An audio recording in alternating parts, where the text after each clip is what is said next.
What would you say are the chances of Ashiwaju Bola Tinubu winning this election at this point in time? So for me, honestly, it's a very easy decision for me.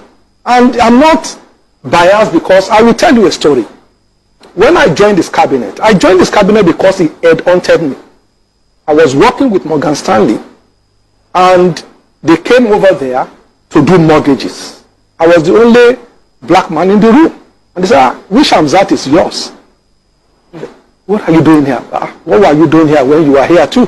No, so we engaged in, and then they were doing Oracle. At that time, the state of New York have not started Oracle.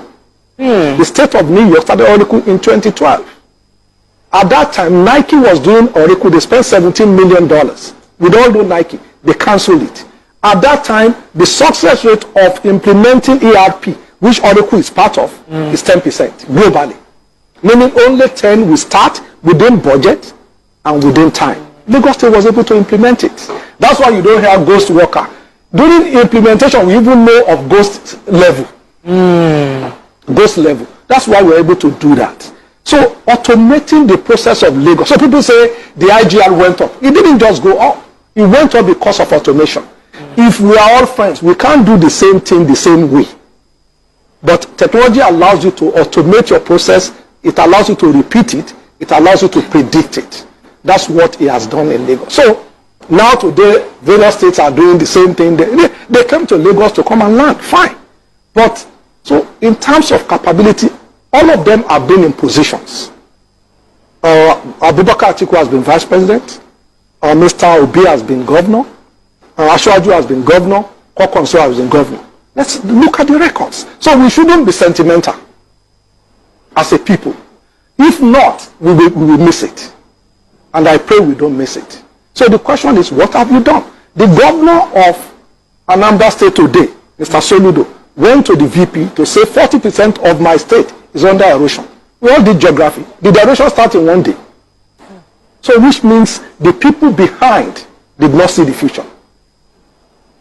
But how do you then compare that with somebody that saw Eco Atlantic when Victoria Island will have disappeared?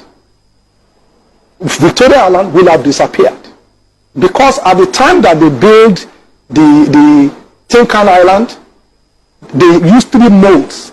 Each mold is about 6 floors to build that Tinkan Island in 1906, and we never as a people went back to take care of it. So erosion, because when we were in primary school, when you go to Babish, you walk about 2 kilometers. So the idea of Eco Atlantic is to take it back to where its natural course was.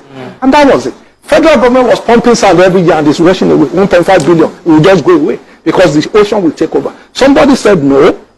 What is the problem? They said, okay, in that case, we must convert this liability to assets. What do we need to do? We need to build groins like they do everywhere. And that was it. So to compare somebody like that has the vision to say, when it started Lekki, we were talking about land. When it started the Lekki Free Trade Zone, the MD of our MD was killed by the locals because they didn't want to give the land. We said, look, it's better for you. What are you doing with this land? Now they have 5% stake in that land. Today is the highest industrial place in our country. Today you have the port there. 3 times the size of Apapa and Tinkan. 3 times the size. Our port in Nigeria has become a transshipment port because it's not deep. So they will stay in the middle of the ocean and then they will use it small to come and carry. So ships that are supposed to come, discharge within a week, they stay 3 months. So it doesn't make sense for them to come to Nigeria. They were going to Togo, for God's sake. Now, with Lekki Seaport, any ship can come there today. Somebody has that thought. So how do you compare a lion to a goat?